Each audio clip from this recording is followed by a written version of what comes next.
Hello friends, मैं अभी मौर्य आप लोगों का एक बार पुनः स्वागत करता हूं अपने इस YouTube फैमिली में। इस क्लास में आज जो हम अध्ययन करने वाले हैं वो अध्ययन करेंगे इतिहास के पन्नों के श्रृंखला की।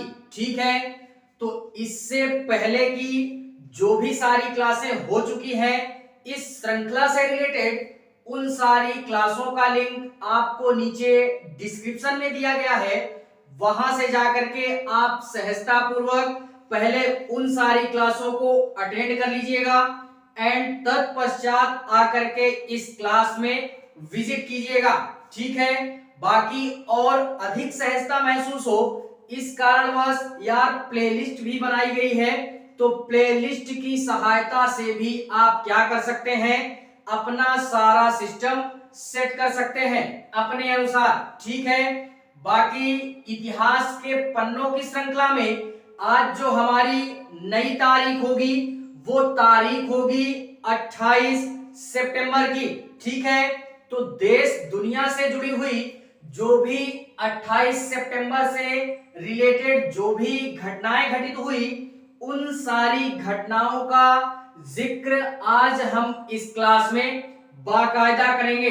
ठीक है, तो घटनाओं का भरपूर आनंद लेते हुए और मजे के साथ में हम स्टार्ट करते हैं अपनी क्लास को, जिसमें हम अध्ययन करेंगे 28 सितंबर की।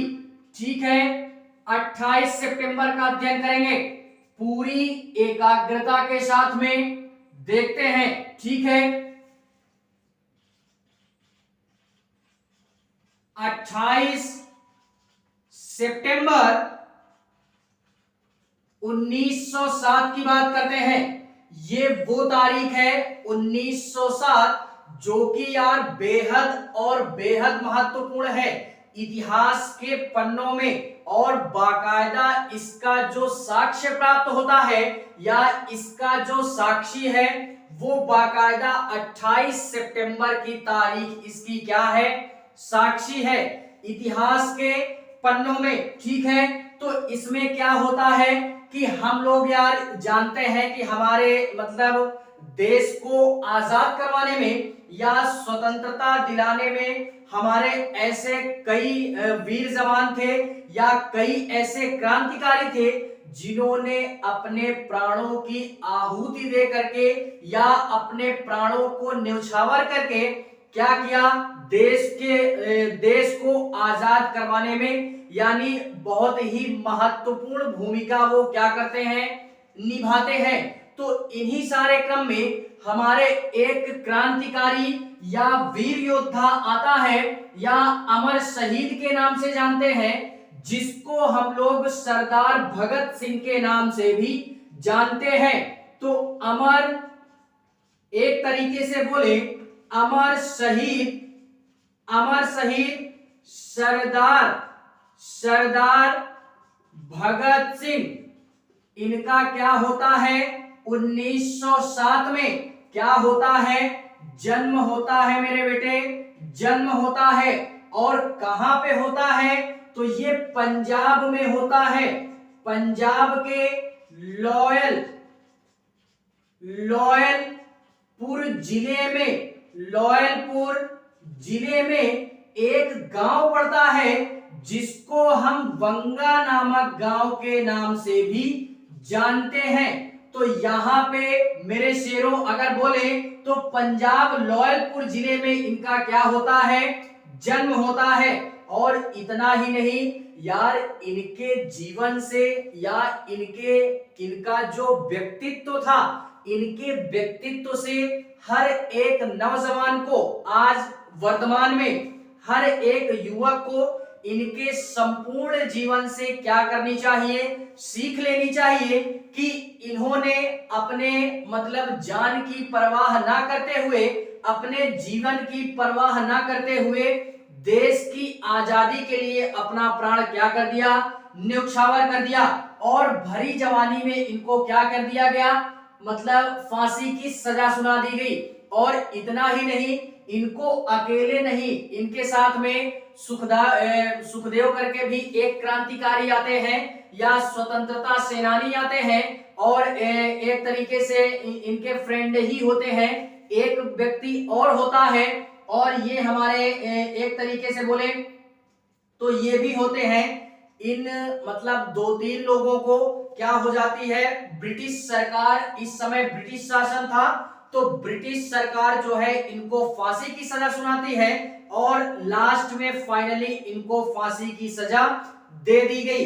किस लिए दे दी गई थी? क्योंकि यार पाकिस्तान के लाहौर में इनके कुछ क्या होते हैं कि जो क्रांतिकारी जवान थे या स्वतंत्रता सेनानी थे, उसको ब्रिटिश सरकार ने, क्योंकि पाकिस्तान वगैरह इस समय तक कहां पे आता था, वो हमारा मतलब इंडिया के अंतर्गत ही आता था, इसी कारणवश वहां पे कैद खाने में कैद करके रखा जाता था या रखा गया था इनके जो भी साथी क्रांतिकारी थे, तो उन्हीं को छुड़वाने ये लोग उनका प्रयास करते हैं कैद खाने से निकालने का। तो यही सारा सिस्टम होता है कि जिसमें इनको यार ब्रिटिश सरकार के द्वारा कैद कर लिया जाता है, इनको भी काफी प्रताड़ित करने के बाद इनको लास्ट में क्या कर दी जाती है, फांसी की सजा सुना दी जाती है। ठीक है, तो इस कारणवश ये जो हमारी तारीख है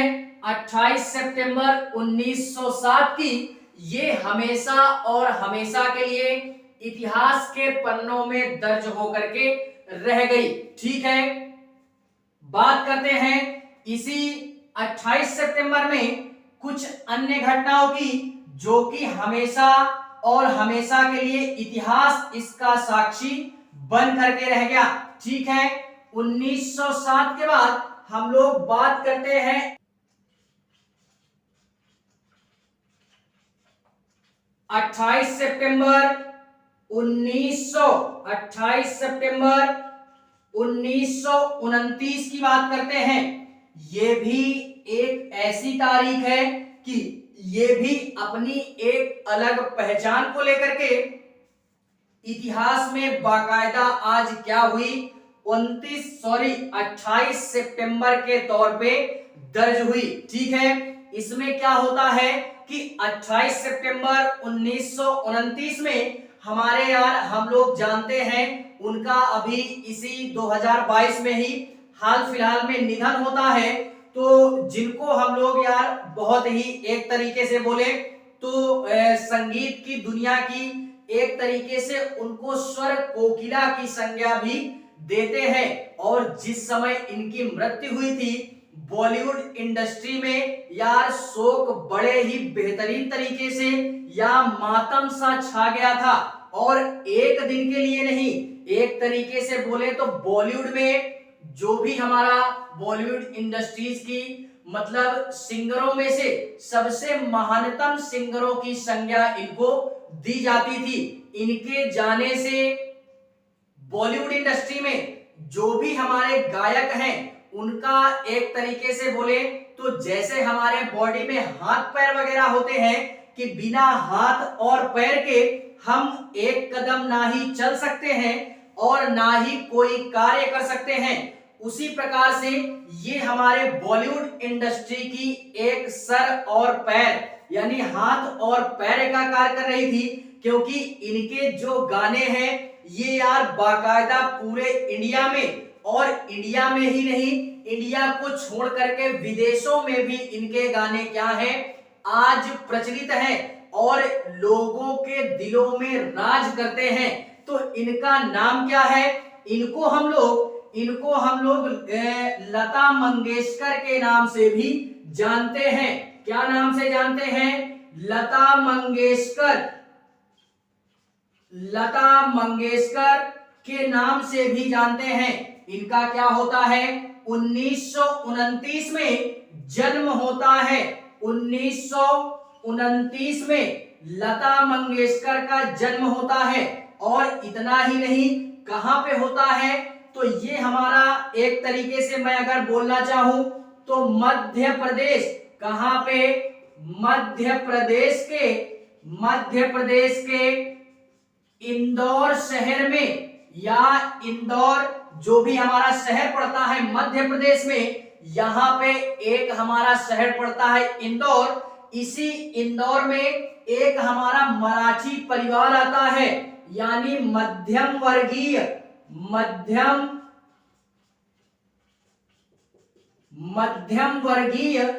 मराठी परिवार में क्या होता है मेरे शेरों, अगर मैं बोलना चाहूं तो मराठी परिवार में इनका क्या होता है, जन्म होता है। और इतना ही नहीं, हमने यार पहले ही अध्ययन किया कि ये जो हमारी लता मंगेशकर जी हैं, इनको हम लोग स्वर कोकिला की संज्ञा भी देते हैं। जिस तरह सारे पक्षियों में हमारे कोयल की जो आवाज होती है वो मधुर होती है, सुरीली होती है और मीठी होती है, जो कि सुनने में बड़ी ही मनमोहक प्रतीत होती है। ठीक है, तो इसी प्रकार से हम इनको स्वर कोकिला की संज्ञा भी देते हैं। और एक तरीके से मैं तो यार यही बोल सकता हूं कि जो भी हमारा मतलब ये स्वर वगैरह है या संगीत वगैरह है, ये यार एक अद्भुत मतलब भगवान का दिया हुआ उपहार ही बोल सकते हैं। क्योंकि स्वर जो है एक तरीके से अगर बोले, संगीत हमारा क्या है, संगीत हमारा एक तरीके से बोले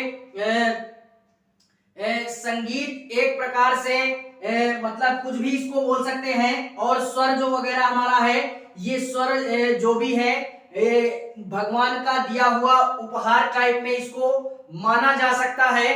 क्योंकि स्वर जो है ये सबके पास नहीं होता है, इसीलिए संगीत को बेहद और बेहद यानी महत्वपूर्ण उपाधि दी जाती है और स्वर को उससे ज्यादा उपाधि दी जाती है, क्योंकि स्वर सबके पास नहीं होता। इसी कारणवश ये स्वर कोकिला के नाम से इनको जानते हैं। और इतना ही नहीं, इनको भारत रत्न से भी क्या किया गया, सम्मानित किया गया। इनके गानों को बेहद पसंद किया गया और इनको किससे सम्मानित किया गया, भारत रत्न से इसको मतलब कोकिला आंटी जी को क्या किया गया, भारत रत्न से सम्मानित किया गया।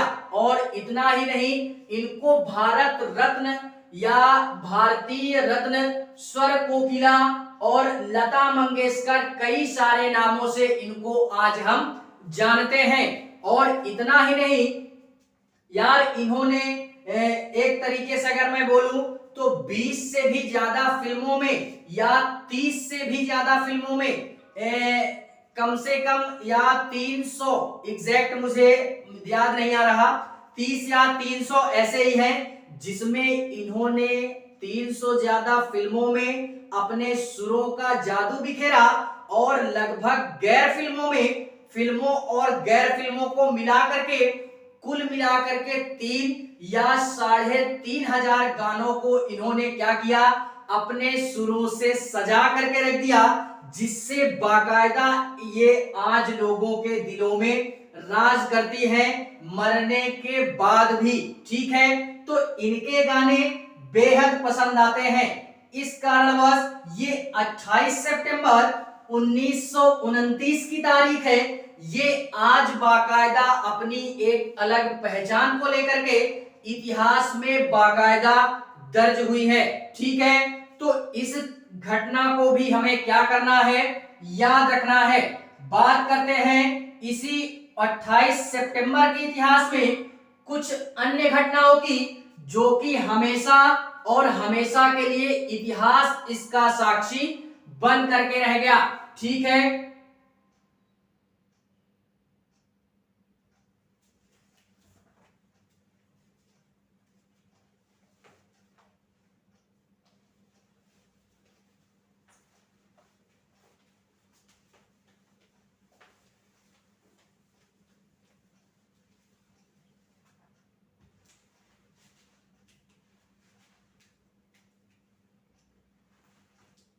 देखते हैं इसी में 28 सितंबर 1950 की बात करते हैं। इस दिन क्या होता है कि ये भी डेट हमारी अपनी एक अलग पहचान को लेकर के इतिहास में दर्ज होती है। इस दिन जो है हमारा एक नाम सुना होगा हमने, इंडोनेशिया। देख लेना एक बार, इंडोनेशिया ग्लोब में कहां पे है, ठीक है, मैप वगैरह में। तो इंडोनेशिया जो है वो संयुक्त राष्ट्र का 60वां सदस्य बनता है। कौन सा? संयुक्त राष्ट्र का 60वां सदस्य बनता है। कौन? इंडोनेशिया।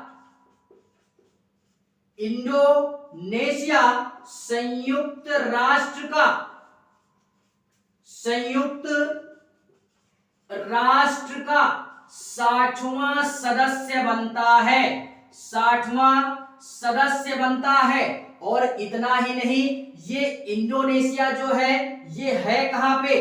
तो ये इंडोनेशिया एक प्रकार से बोलूं तो दक्षिण पूर्व एशिया में। कहां पे? दक्षिण पूर्व एशिया में। दक्षिण पूर्व एशिया और ओशानिया में स्थित, ओशानिया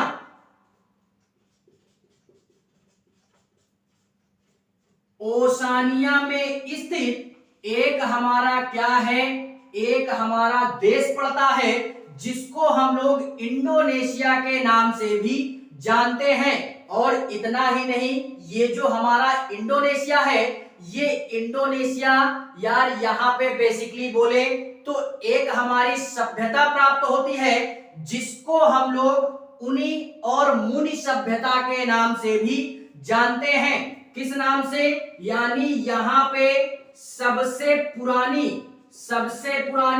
सभ्यता प्राप्त होती है जिसको हम लोग उनी और मुनि सभ्यता के नाम से भी जानते हैं। और इतना ही नहीं यार, ये जो इंडोनेशिया है ये अगर बात करें तो पूरे एशिया में, या हाँ एशिया की ही बात करते हैं, ये हमारा पूरे एशिया में क्या है, या पूरे विश्व में या पूरी दुनिया में सबसे ज्यादा आबादी वाला चौथे नंबर का देश है। यानी इंडोनेशिया में सबसे ज्यादा आबादी है, ये चौथे नंबर पे, चौथे स्थान पे सबसे ज्यादा आबादी वाला देश है। ये सबसे ज्यादा आबादी वाला देश है। और दूसरे नंबर पे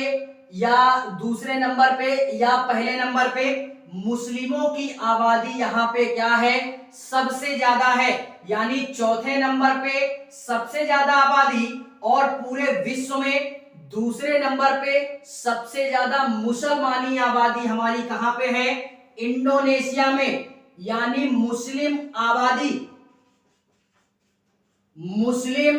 आबादी हमारी कहां पे है? इंडोनेशिया में। ये तथ्य भी हमें क्या रखना है? याद रखना है। और इतना ही नहीं यार, ऐसा नहीं है कि अगर बोल दिया गया मुस्लिम आबादी दूसरे या पहले स्थान पे है तो ऐसा नहीं है कि यहाँ पे कोई हिंदू कास्ट नहीं है या अदर कोई कास्ट नहीं है। ऐसा बिल्कुल नहीं है। यहाँ पे क्या होता है कि हमारे हिंदू कास्ट भी है और हिंदू कास्ट के साथ साथ में हमारे बौद्ध देशों का समूह भी इंडोनेशिया में देखने के लिए मिल जाता है। और इतना ही नहीं, हमारे प्राचीन यानी पुराने समय में देखें तो कुछ हिंदू राजाओं के साक्ष्य भी यहां से क्या होते हैं?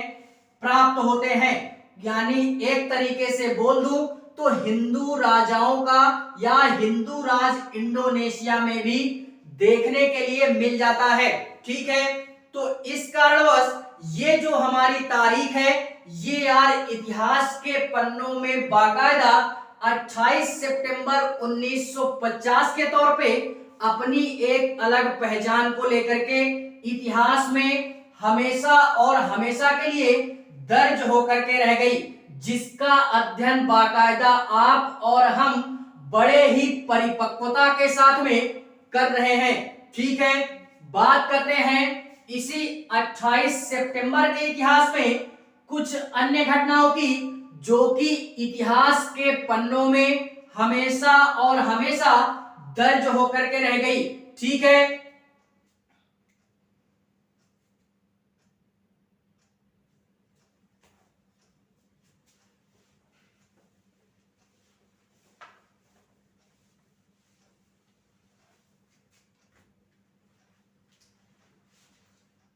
देखते हैं इसी में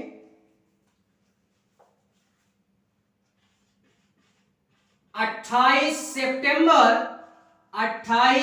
सितंबर 1993 की बात करते हैं।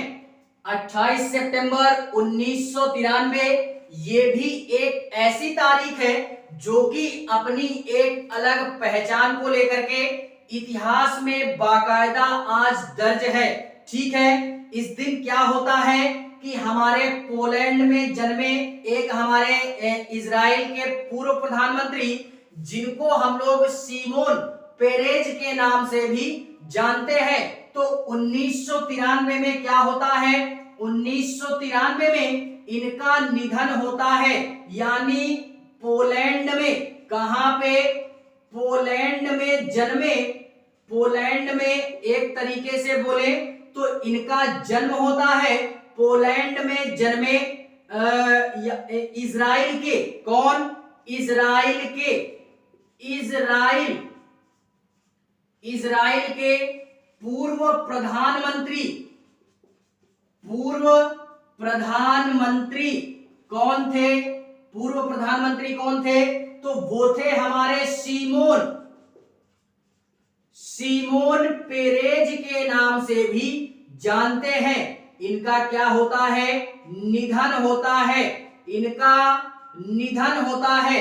ये हमें क्या करना है, याद रखना है। इन्होंने एक संधि पर हस्ताक्षर किए थे सर्वप्रथम, और 1993 में ही हमारा एक तरीके से बोले तो 1993 में ही जो भी हमारी इजरायली सरकार है या फिलिस्तीनी सरकार थी, ये इजराइल वगैरह फिलिस्तीन वगैरह कहां पे पड़ता है, ये यूरोप में पड़ता है। यूरोप के सारे हमारे क्या हैं, एशिया के, ये सारे मतलब सॉरी यूरोप के नहीं, ये हमारे ऐसे देश हैं कि इनको आप लोग मैप में देख लीजिएगा। म्यांमार से हट करके फिलीपींस वगैरह पड़ता है, और इधर इंडिया के पीछे सऊदी अरेबिया साइड में इधर हमारा इजराइल वगैरह पड़ता है। ठीक है, दक्षिण साइड में इसको ग्लोब वगैरह में देखते जाइएगा आप लोग। एंड इसी के पश्चात मैं क्या बोला कि इसी 1993 में जो भी हमारी क्या थी, इजरायली सरकार, इजराइल की जो भी हमारी सरकार है, और जो भी हमारी फिलीपींस की सरकार है, फिलिस्तानी मुक्ति संसद हुआ था। कहां पे, फिलिस्तानी मुक्ति संसद हमारी कहां होती है, 1993 में होती है। और इतना ही नहीं यार, 1994 में यानी जस्ट एक साल बाद क्या होता है कि हमारा मतलब ये पोलैंड के जो भी प्रधानमंत्री थे, कौन थे, सीमोन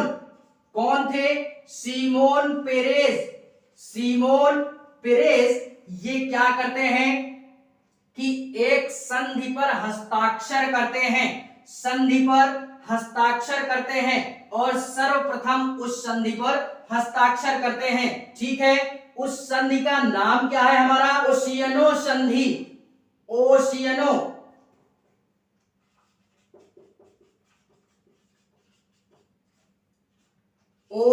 संधि के नाम से भी जानते हैं। ठीक है, ओशियनो संधि के नाम से जानते हैं। यानी 1993 में हमारे इजराइल सरकार और फिलिस्तीनी सरकार मुक्ति संसद के द्वारा क्या होता है कि एक संधि का क्या करते हैं, एक संधि करते हैं दोनों देशों के मध्य में। कौन करता है, सीमोन पेरेज ये करते हैं। ठीक है, जिसको हम लोग ओशियनो संधि के नाम से भी जानते हैं। इस संधि में महत्वपूर्ण भूमिका निभाने के लिए सीमोन पेरेज जी को नोबेल शांति पुरस्कार से क्या किया गया, नोबेल नोबेल शांति पुरस्कार से क्या किया गया, नवाजा गया या सम्मानित किया गया। कब किया गया, 1994 में। ठीक है, तो इस घटना को भी हमें क्या करना है, याद रखना है। इस कारणवश ये जो हमारी तारीख है ये बाकायदा 28 सितंबर 1993 के तारीख के तौर पे इतिहास में क्या है, आज दर्ज हुई है। ठीक है, बात करते हैं इसी 28 सितंबर के इतिहास में कुछ अन्य घटनाओं की जो कि बेहद और बेहद महत्वपूर्ण है और अपने नए अंदाज के साथ में इतिहास में क्या हुई, दर्ज हुई है। ठीक है,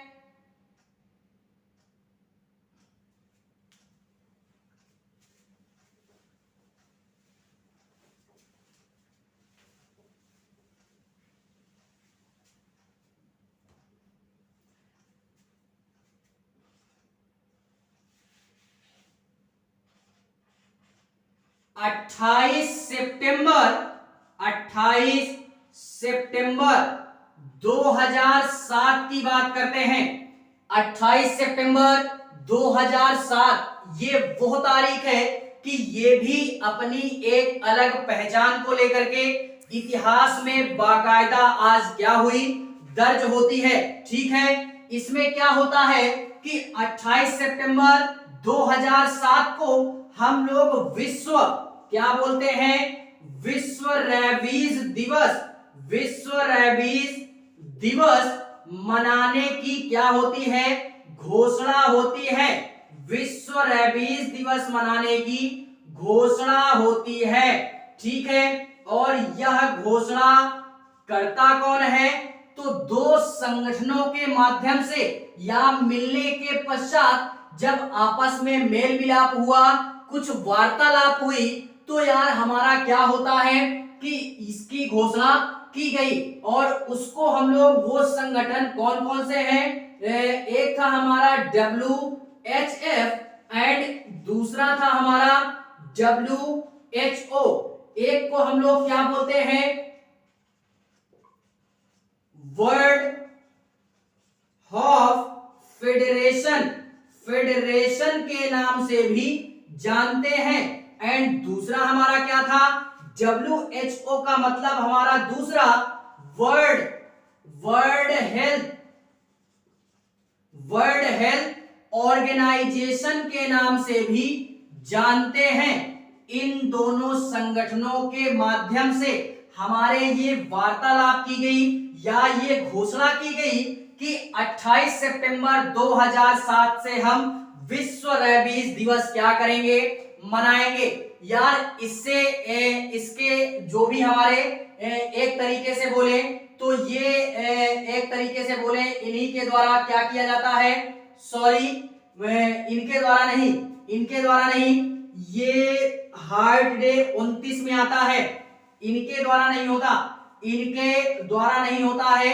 रेबीज दिवस की घोषणा हमारे कौन करते हैं या ये किसकी याद में मनाया जाता है, तो रेबीज के जो भी हमारे टीके के जन्मदायक थे, लुईस पास्चर, क्या नाम था, लुईस पास्चर के नाम से भी जानते हैं।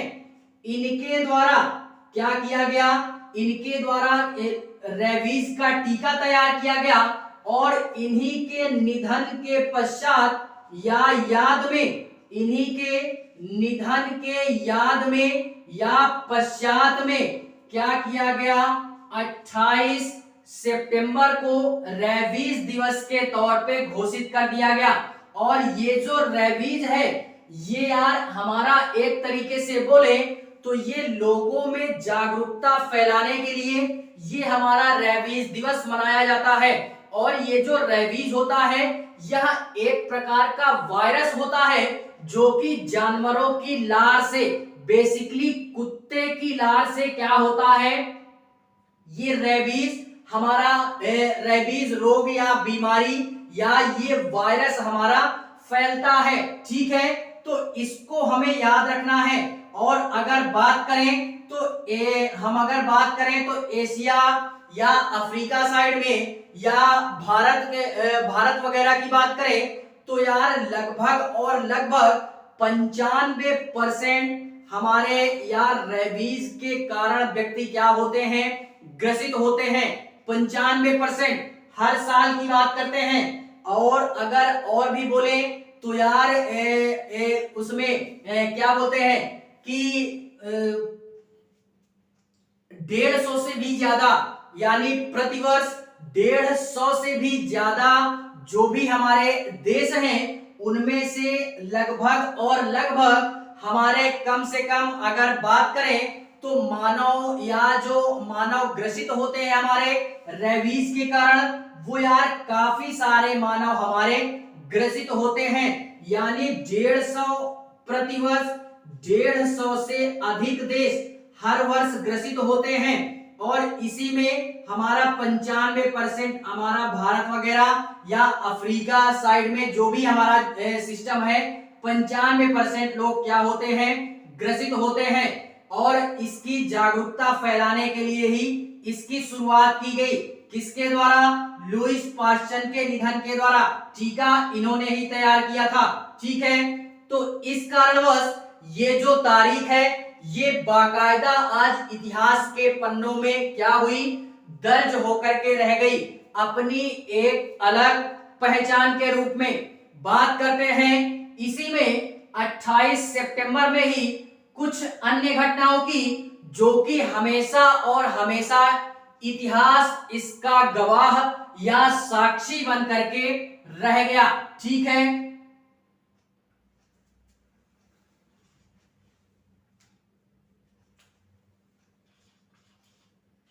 28 सितंबर 2012 की बात करते हैं। इसमें क्या होता है कि 28 सितंबर 2012 ये वो तारीख है कि ये भी बाकायदा अपनी एक अलग पहचान को लेकर के इतिहास के पन्नों में आज दर्ज होती है। ठीक है, क्या होता है कि हमारे भारत के पहले कौन, भारत के पहले राष्ट्रीय सुरक्षा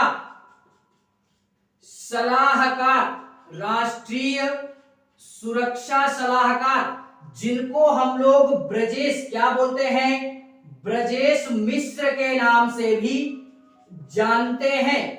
ब्रजेश मिश्र के नाम से जानते हैं। इनका क्या होता है बेटा, इनका निधन होता है।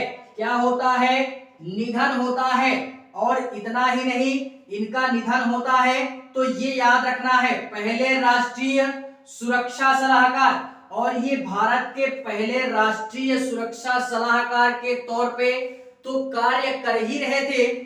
और इसके बाद बात करें या जो भी हमारा इस समय युद्ध हो रहा था उसके पहले की बात करें तो ये हमारे अटल बिहारी वाजपेयी जी, क्योंकि इस समय 2012 के समय में हमारे जो प्रधानमंत्री थे या इससे पहले या जो हमारा क्या बोलते हैं कि एक तरीके से कारगिल जब युद्ध होता है 1999 टाइप में, तो ये अटल बिहारी वाजपेयी जी के प्रधान सचिव के रूप में भी कार्य करते हैं।